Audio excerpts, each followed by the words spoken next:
चलो तो आज आप धोरण 6 प्रकरण 3 संख्या साथे रमत शीखशुं। बराबर है। एमां खास तो आपणे विभाज्य अविभाज्य संख्या शीखवानी छे। एना उपरथी आपणे लसा गुसा शोधता शीखवाना छे। तो चलो आपणे आ प्रकरण शुरू करीए। सौथी पहेला तेना माटे आपणे अवयव अवयवीनी जरूर पड़े। बराबर है। तो अवयव अने अवयवी कोने कहेवाय ए जोईए।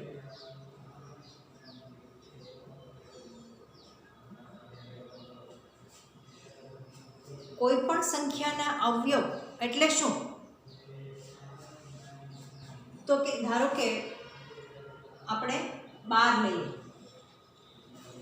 12 ने हूँ कई कई संख्या वडे भागी शकूँ अथवा तो 12 कया संख्याना घड़ियामां आवे। तो 1 ना घड़ियामां तो आवे ज ते। बराबर है। 1 12 12 थाय ज ते एटले 1 तो बधानो अवयव थशे ज।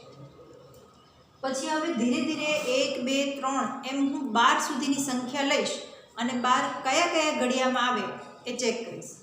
तो 2 ना घड़ियामां 12 आवे छे। हाँ, 2 6 12 तो 2 नो अवयव थयो।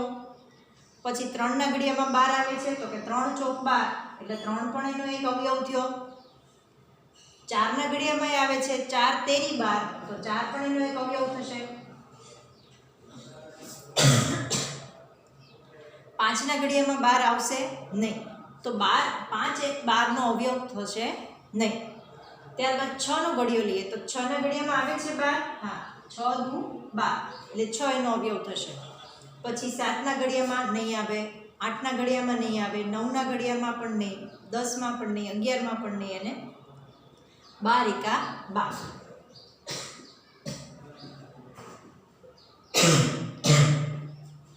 તો આપણે જોઈ શકીએ કે 1 2 3 4 6 અને 12 એ બધા જ 12 ના અવયવ કહેવાય।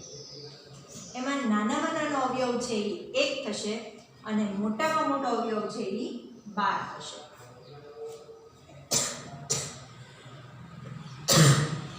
कोईपण संख्यानो नानामां नानो अवयव 1 होय छे अने मोटामां मोटो अवयव छे ए संख्या पोते होय छे।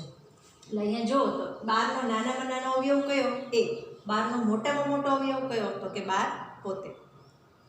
આ ખાસ ધ્યાન રાખવાનું। કોઈપણ સંખ્યાના અવયવ એના કરતાં વધારે ન હોઈ શકે અને એના કરતાં મોટો ન હોઈ શકે। ધારો કે 12 છે તો 12 ના અવયવ 12 કરતાં વધારે ક્યારે પણ ન હોય। તમે ગણશો 1 2 3 4 5 ને 6 12 ના આપણી પાસે 6 અવયવ મળ્યા।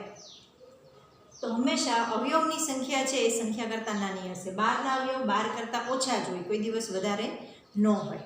બીજી એક વસ્તુ કે 12 નો અવયવ કોઈ દિવસ 12 કરતાં મોટો ન હોય।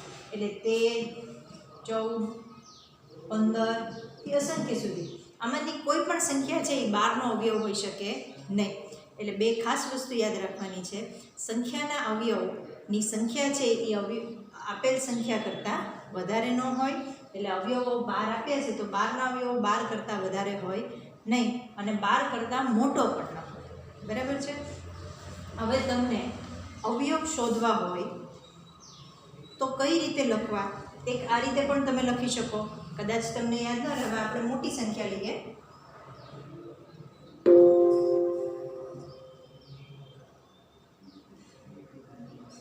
હવે ધારો કે આપણે સંખ્યા લઈએ છીએ 36। હવે 36 ના અવયવ જોઈએ તો આપણે આમ તો 1 થી 36 સુધીના અંકની ઘડિયા ગણવા પડે કે 1 ના ઘડિયામાં આવે છે, 2 ના ઘડિયામાં આવે છે, કરીએ એવી રીતે આપણે 1 તો આવશે જ બધાનો અવયવ। 1 ગુણ્યા 36 એટલે 36 થશે જ। બરાબર છે। હવે 2 ગુણ્યા, હવે 2 ના ઘડિયામાં 36 આવે છે તો તમે ના પાડશો કે 2 દાણ 20 થઈ જાય, 20 કરતાં મોટી સંખ્યા છે 36 એટલે 2 ના ઘડિયામાં આવતી નથી। તો તમારે એનાથી ઊંધું પણ થોડું વિચારવાનું કે 1 1 દુ 36 થાય છે તો ત્યારે તમને ખ્યાલ આવશે કે 18 દુ 36 થાય છે।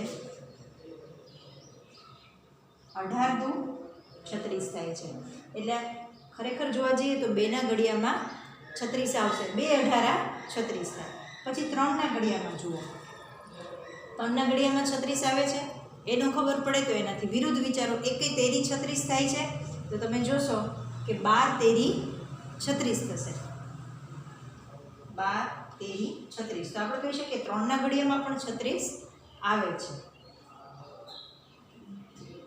ત્યારબાદ હવે જોઈએ 3 પછી 4ના ઘડિયામાં 36 આવે તો કે હા 4 9 36. તો 4 ગુણ્યા 9 બરાબર છે. પછી 10ના ઘડિયામાં 36 આવે નહીં, 11ના ઘડિયામાં આવે નહીં, 12ના ઘડિયામાં આવશે તો 12 તેરી 36 થઈ ગયું. હવે પાછું 9ના ઘડિયામાં આવશે 9 ચોક 36. હવે જો 4 9 36 ને 9 ચોક 36. હવે આ ઊંધું આવી ગયો એટલે એનો અર્થ એવો કે આ બધા જ 36ના અવયવ મળી ગયા. હવે આપણે આગળ ગણતરી કરવાની જરૂર નથી.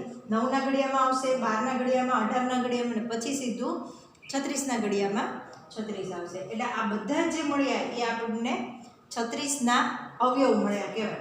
તો અહીંયા હવે લખી શકીએ આપણે નીચે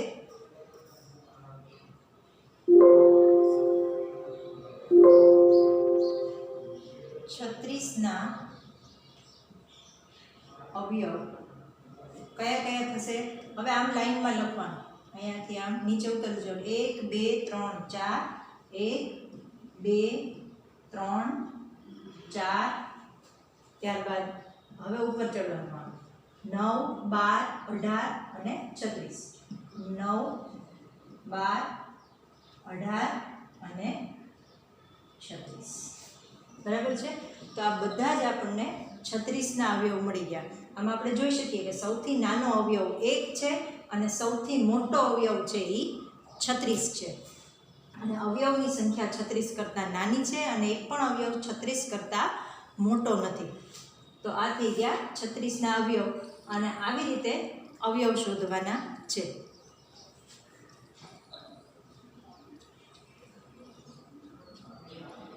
જો આ રીતે અવયવ શોધશો તો ક્યારેય તમારે એક પણ અવયવ રહી નહીં જાય. હજી એક ઉદાહરણ લઈએ આપણે. 48ના અવયવ શોધીએ.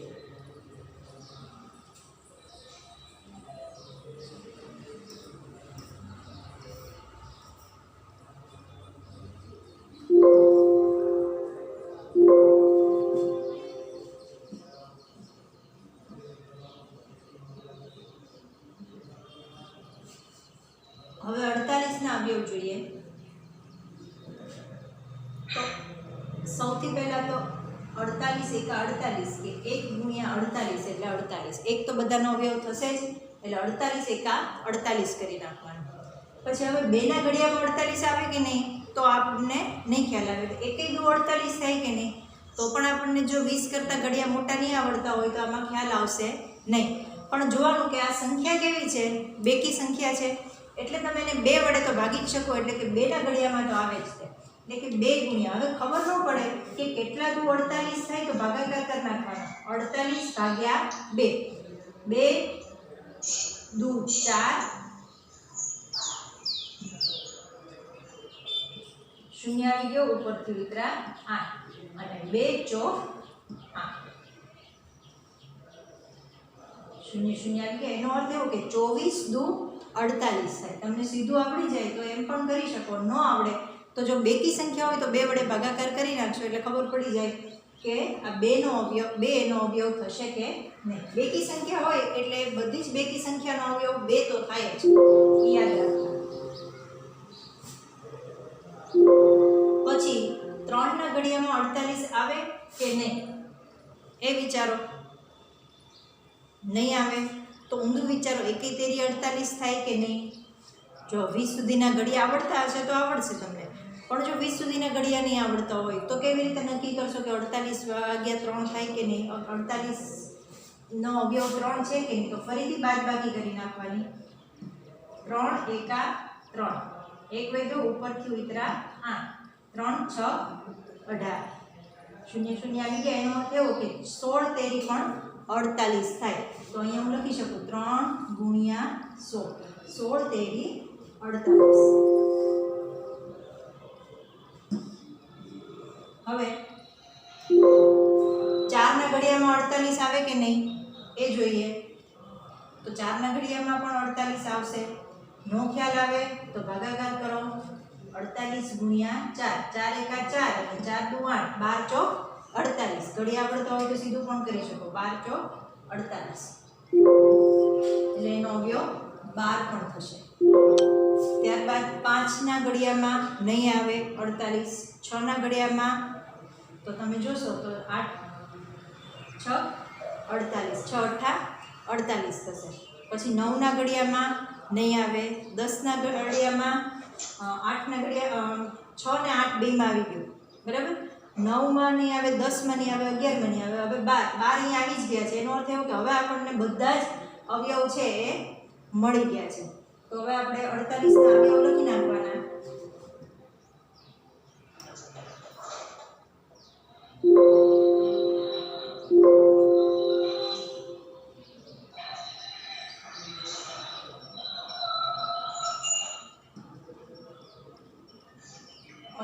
ના અવયવ બરાબર કયા કયા થશે? પહેલા આમ નીચે જવાનું 1 2 3 4 ને 6. 1 2 3 4 અને 6. અને ત્યારબાદ હવે અહીંયાથી ઉપર સુધી લખવાનું 8 12 16 24 ને 48. 8 12 16 24 અને 48. તો આ બધા જ 48ના અવયવ થઈ ગયા બરાબર. તો આ રીતે અવયવ શોધવાના છે. અને ખાસ યાદ રાખવાનું છે નાનામાં નાનો કોઈ પણ સંખ્યાનો અવયવ એક હોય, મોટામાં મોટો અવયવ એ સંખ્યા પોતે હોય. સંખ્યા કરતાં મોટો અવયવ એનો ક્યારેય હોઈ શકે નહીં અને એના કરતાં વધારે આપેલ સંખ્યા કરતાં વધારે અવયવની સંખ્યા પણ ન હોય. તો આ થઈ ગઈ અવયવની વાત. હવે આપણે જોઈએ અવયવી. ખાલી બંને શબ્દોમાં થોડોક જ ફેર છે, અવયવ અને અવયવી. આમાં બહુ જ બધા છોકરાઓ ભૂલ ખાતા હોય છે. એટલે અવયવ અવયવી એ બંને શબ્દો ખાસ ધ્યાનથી સમજવાના બરાબર. અવયવ છે આપણે જોઈ લીધા. હવે અવયવી કોને કહેવાય એ જોઈએ.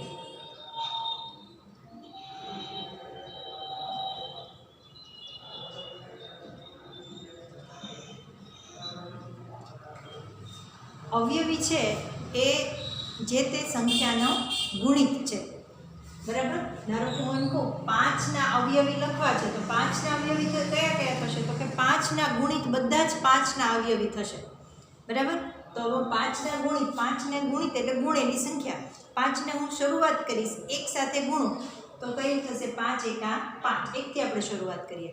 5 દુ 10, 5 તેરી 15, 5 ચોક 20, 5 પચો 25, 5 છ 30, 5 સત્તા 35, 5 અઠ્ઠા 40, 45, 50, 55. આમ તમે આગળ અસંખ્ય સુધી લખી શકો. 60, 65, 70. આમ ક્યાં સુધી લખી શકીશું? અસંખ્ય સુધી. આ ચાલ્યા જ કરે, અસંખ્ય સુધી આ ચાલ્યા જ કરે. અવયવી ક્યારે પૂરા થાય નહીં. કોઈ પણ સંખ્યાના અસંખ્ય અવયવી હોય. અવયવી તમે ક્યાંય બંધ ન કરી શકો. જે અહીંયા 75, 80, 85, 90, 95, 100, 105, 110, 115 એવી રીતે ચાલ્યા જ કરે. જેમ સંખ્યા અસંખ્ય છે એમ કોઈ પણ સંખ્યાના અવયવી પણ અસંખ્ય છે બરાબર છે. એટલે હવે આપણે આના ઉપરથી જોઈએ તો કોઈ પણ સંખ્યાનો નાનામાં નાનો અવયવી છે ને એ સંખ્યા પોતે હોય. આપણે અવયવમાં શું જોયું હતું?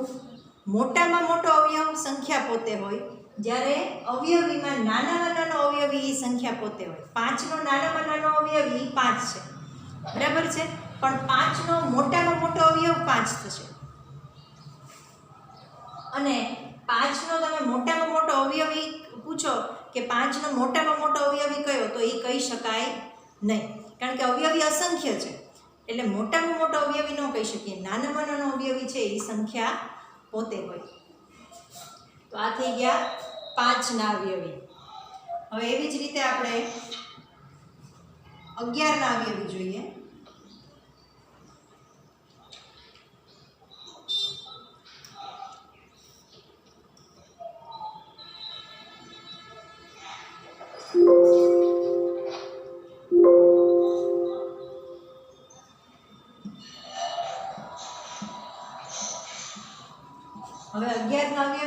એટલે 11નો ઘડિયો બોલતા જવાનું છે, બરાબર છે। 11 એકા 11, 11 દુ 22, 11 તેરી 33, 44, 55, 66, 77, 88, 99, 110 આ રીતે આગળ ચાલ્યા કરશે, બરાબર છે। તો આમ આપણને કોઈ પણ સંખ્યાના અસંખ્ય અવયવી મળે। હજી આને તમે એમ કરીશો તો 11 11 કેટલા થાય તો કે 121, તો અહીંયા તમે 121 પણ લખી શકો। આગળ 12 11 13 11 એમ ગુણાકાર કરી અને તમે 11ના અવયવી લખી શકો। તો હવે આ થઈ ગઈ અવયવ અને અવયવીની વાત। થોડું આપણે પાઠ્યપુસ્તકમાં જોઈ લઈએ। અહીંયા આને તમે વિડીયો પણ જોયેલા છે, અવયવી કોને કહેવાય, કઈ રીતે આપણને અવયવી મળે છે એ મેં મોકલ્યા છે। એક રમત રમવાની છે, એ પણ હું તમને એનો વિડીયો મોકલીશ। હવે આ ખાસ અહીંયા ધ્યાનમાં રાખવાનું છે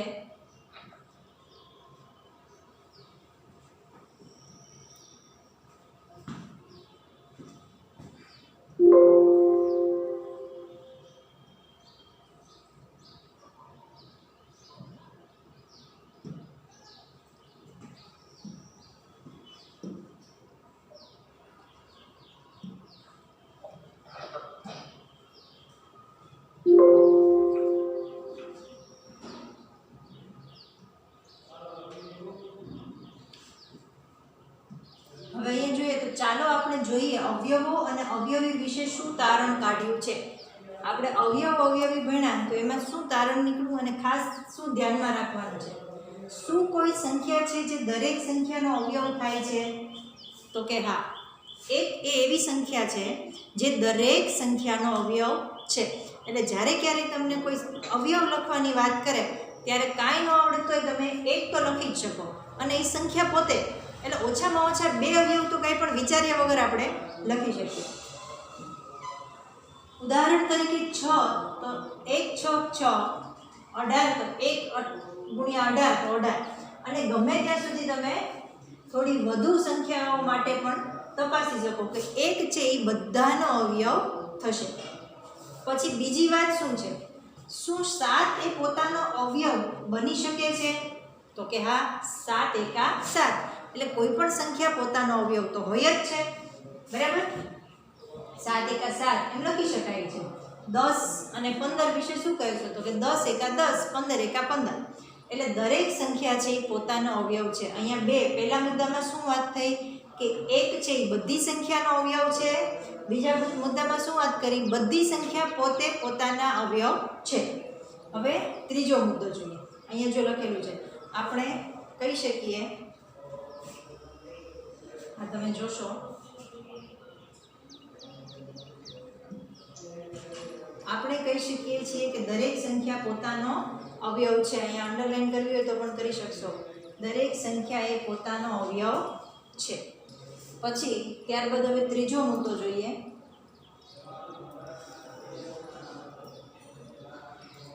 16ના અવયવો શું છે? તો કે તેઓ 1 2 4 8 16 છે। તમે કોઈ પણ અવયવ એવો શોધી શકો કે જે 16નો ભાજક નથી? હવે આમાંથી તમે જોશો તો બધી જ સંખ્યા વડે 16ને તમે ભાગી શકશો। 1 ગુણ્યા 16 તો 16, 2 અઠા 16, ચોકે ચોકી 16, 8 દુ 16 અને 16 એકા 16। તો આ બધી જ સંખ્યા વડે આપણે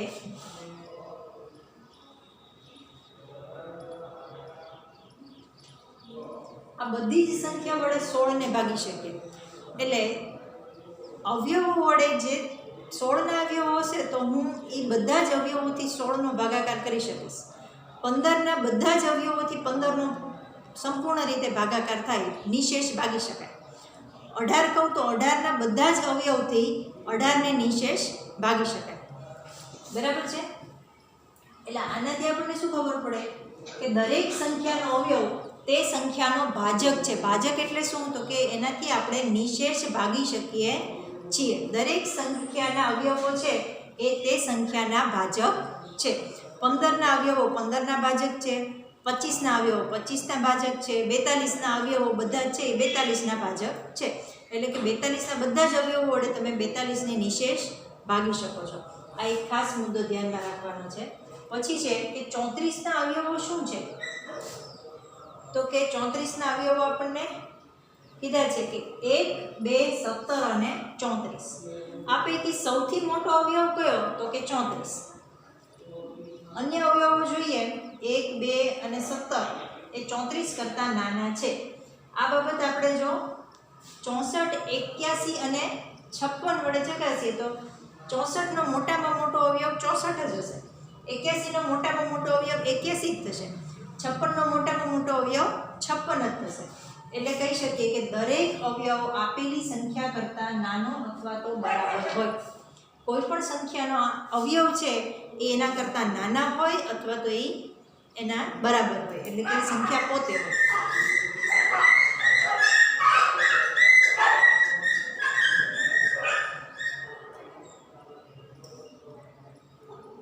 ત્યારબાદ 5મો મુદ્દો જોઈએ આપણે.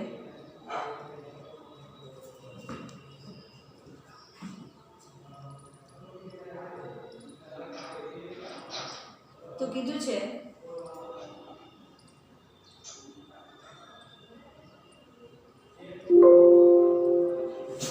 સંખ્યાને 6 અવયવો છે. 136 અથવા તો 96 ને કેટલા અવયવો છે? તમે જાણી શકો છો કે તેમના એમાંના દરેક સંખ્યાના અવયવોની ગણતરી કરી શકો છો. હવે જો સંખ્યા આટલી મોટી હોય, વગેરે જેટલી મોટી હોય અથવા તો એનાથી પણ મોટી હોય, આપણને જે આ સંખ્યા આપેલી છે 136 કીધા, 96 કીધા, આ 10,576, 25,642, આટલી મોટી સંખ્યા હોય અથવા તો એનાથી પણ સંખ્યા મોટી હોય, આવી સંખ્યાના અવયવોની ગણતરી કરી શકો. જો કે તમને કદાચ આવી સંખ્યાના અવયવો શોધવાનું મુશ્કેલ લાગી શકે છે. આપણે કહી શકીએ કે આપેલી સંખ્યાના અવયવોની સંખ્યા મર્યાદિત હોય. આપણે જોયું કે અવયવી છે એ અસંખ્ય સુધી ચાલ્યા જ કર્યા, પણ અવયવો છે એ અસંખ્ય સુધી ચાલતા નથી. અવયવો છે એ મર્યાદિત છે, જે તે સંખ્યાથી ઓછા છે.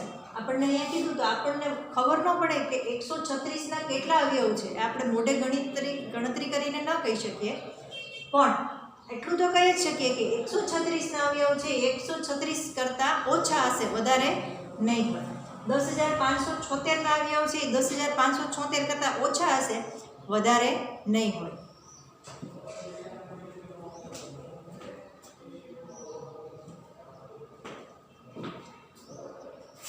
એટલે આપેલી સંખ્યાના અવયવોની સંખ્યા છે એ મર્યાદિત છે.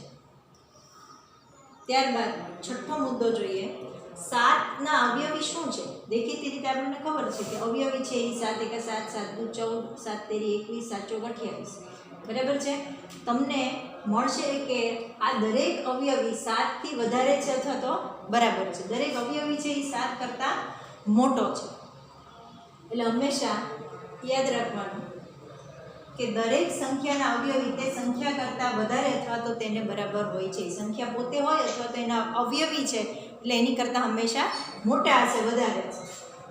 પછી 7મો મુદ્દો જોઈએ તો આપેલી સંખ્યાની અવયવીની સંખ્યા અનંત છે. આપણે જોયું અવયવી શોધીએ તો એ અનંત સુધી ચાલ્યા જ કરે. એની સાથે તમે જેમ સંખ્યા ગુણતા જાઓ એમ આપણને અવયવી મળતા જ થાય. એટલે અવયવીની સંખ્યા છે એ અસંખ્ય છે,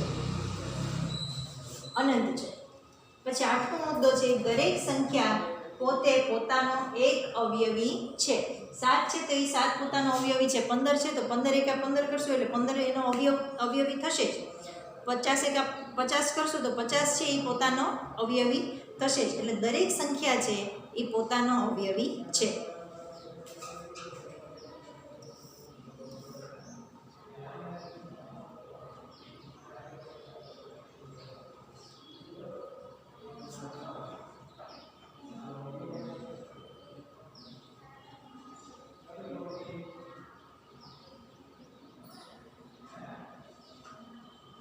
હવે એક બીજો મુદ્દો અહીંયા શીખવાનો છે.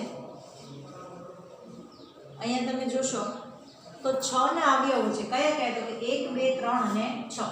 એ 1 2 3 ને 6 નો સરવાળો કર્યો તો કેટલો થયો 22 બરાબર છે સોરી 12 હવે 12 છે એ કેટલા છે તો કે 6 ના 2 ગણા છે એવી જ રીતે અહીંયા તમે જુઓ તો 28 ના અવયવ લખ્યા છે 1 2 4 7 14 અને 28 28 ના અવયવનો સરવાળો કર્યો 1 + 2 2 + એટલે 3 3 ને 4 7 7 ને 7 14 14 ને 14 28 28 56 તમે જોશો 56 એટલે કેટલા તો કે 2 × 28 એટલે આ એક યાદ રાખવાની વાત છે કે કોઈ પણ સંખ્યાના અવયવનો સરવાળો છે એ જે તે સંખ્યા કરતાં બમણો હશે હું એમ કહું હવે સીધું જ આપણે કહી શકીએ કે 15 ના અવયવોનો સરવાળો કેટલો થશે તો તમે સીધું જ કહી શકો ગણ્યા વગર કે 15 ના અવયવોનો સરવાળો 30 થશે બરાબર છે ગણતરી નથી કરી અવયવ કયા છે એ આપણને ખબર નથી પણ સીધું જ ગણતરી વગર કર્યા વગર પણ કહી શકો કે 15 ના અવયવ જે છે એ બધા અવયવનો જો આપણે સરવાળો કરીએ તો એ હંમેશા એના કરતાં 2 ગણો એટલે 15 ના 2 ગણા 15 ને હું 2 સાથે ગુણું તો 15 દુ 30 એટલે કે અવયવો 30 થશે એવી જ રીતે હું એમ કહું કે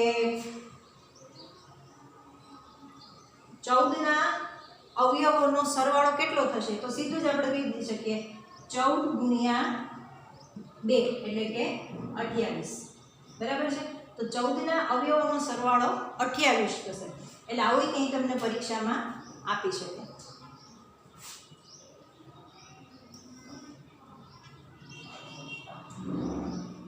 હવે આપણે સ્વાધ્યાય 3.1 જોશું